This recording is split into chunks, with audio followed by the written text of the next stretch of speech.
Welcome to our presentation on doing business in Poland. We've worked very hard and hope that you enjoy and learn from it.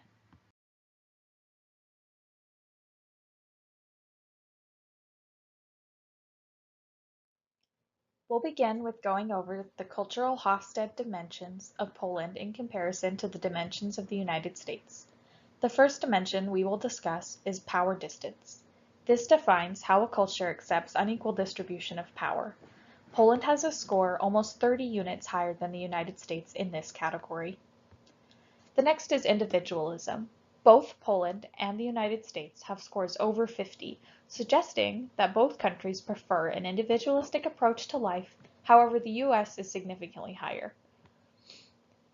Both the United States and Poland fall around 60 for this category. Masculinity prefers more assertive and heroic approaches, and femininity represents modesty and cooperation.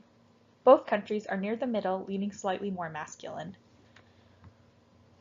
Uncertainty avoidance has the largest difference in scores between the US and Poland. This suggests that Poland's culture is more uncomfortable with uncertainty. Both Poland and the US have lower scores in long-term orientation. This suggests that both cultures prefer to stick to what is normal and are not comfortable with large societal changes. There is a significant difference between Poland and the US in this dimension. Poland's score is much lower, suggesting that Poland culturally exercises more restraint than the United States. We'll now discuss negotiation strategies and tactics in Poland. As a nation, business and negotiation with Poland is very consistent. A majority of the country is interested in lasting business opportunities and are looking for consistent business partners. Negotiation tactics should be kept casual, slow, calm, and honest. Speaking too fast, swindling, or over-promising will not help with negotiation. Most negotiation is done in the Polish or Russian language, and negotiators must be able to understand the language. Poles also tend to prefer direct and simple phrases, so it's important to avoid any fluff. The last key strategy is efficiency and planning.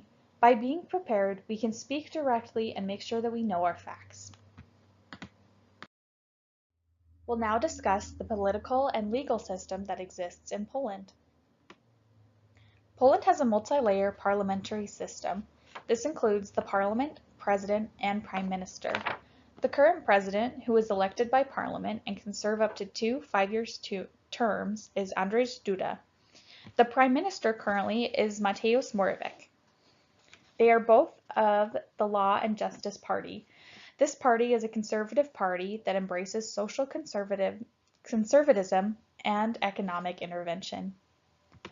Next, we'll look at the Economic Freedom Index. There are 12 factors used in the Economic Freedom Index to compare countries.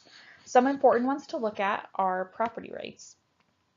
Poland does not score as high because there is a lack of enforcement and less effective judicial system. Poland also scores lower in government integrity.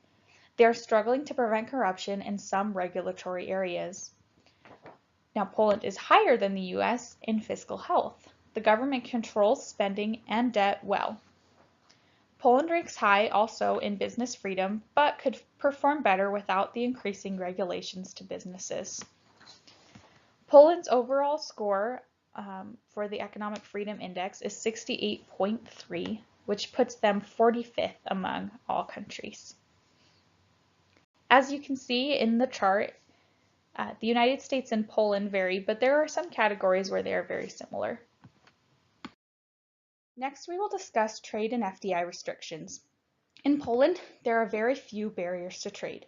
They have many tariffs in place, the highest of which are for grains and meat. In general, agricultural products are tariffed much higher than non-agricultural products.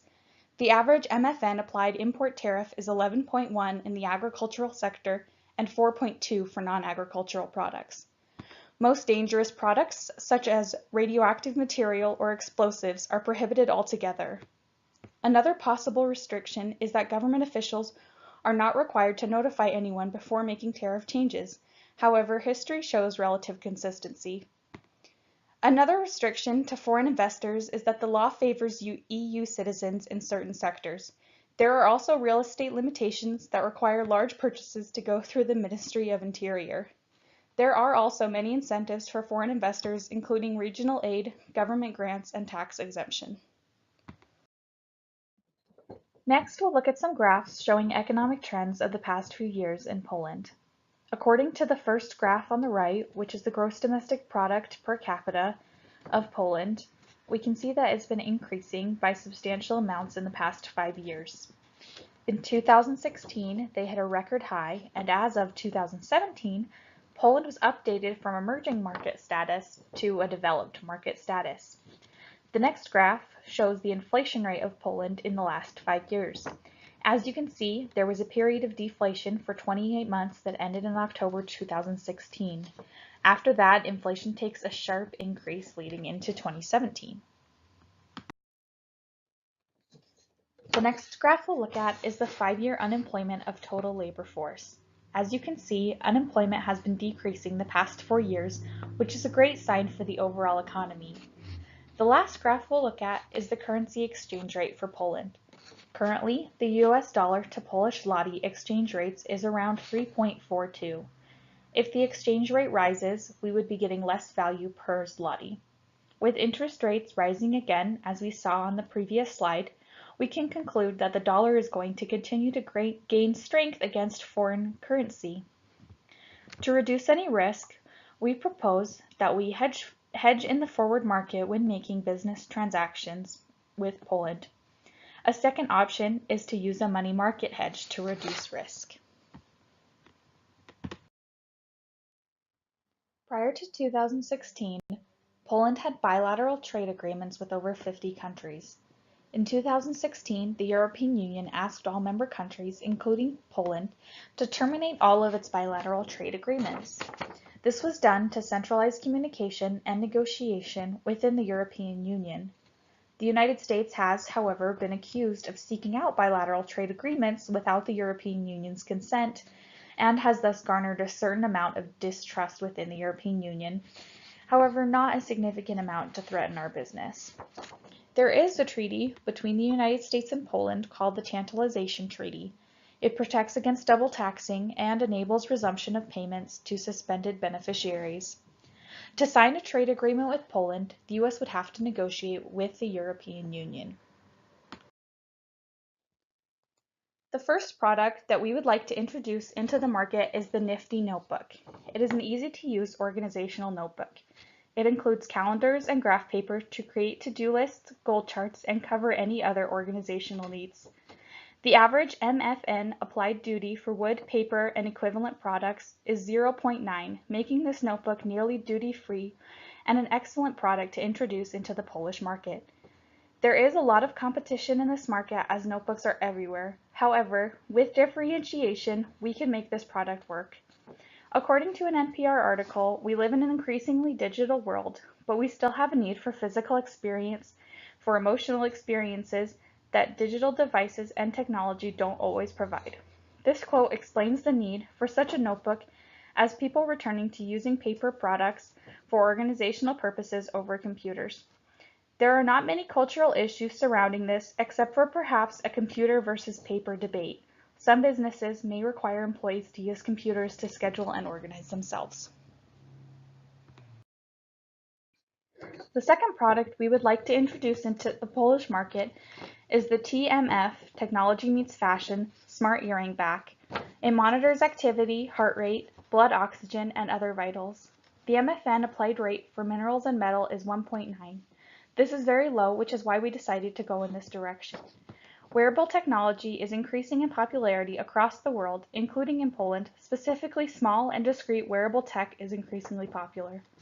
The competitive landscape in Poland would be up against Fossil Poland, who had a 100% growth in the activity wearables, and Garmin Polska, who secured 19% of the market volume according to Euromonitor International.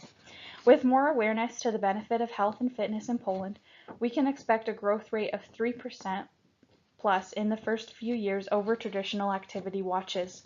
Our findings did not find any cultural issues to explore. The third product we would like to introduce is smartwear. It is smart underclothing that not only monitors vitals but alerts the person to injuries or imbalances. There are also low tariffs in the technology sector, making this a viable product. There are two brands which already produce this technology. Skin provided underclothing for men and women, which measures a person's heart rate, temperature, breathing, body fat, water intake, number of steps walked, and sleep history. Siren Smart Socks produces smart diabetic socks that measure foot temperature and warn the wearer when signs of injury develop. Because people interested in this technology form a small target market, and there are already two similar brands, we would need to be able to both find an effective way to reach and appeal to our target market and to distinguish ourselves from existing brands. Our findings do not conclude any cultural issues. These next two slides are our works cited page. We would like to thank you for your time in viewing this presentation and hope that you were able to learn about Poland's government, economy, and business.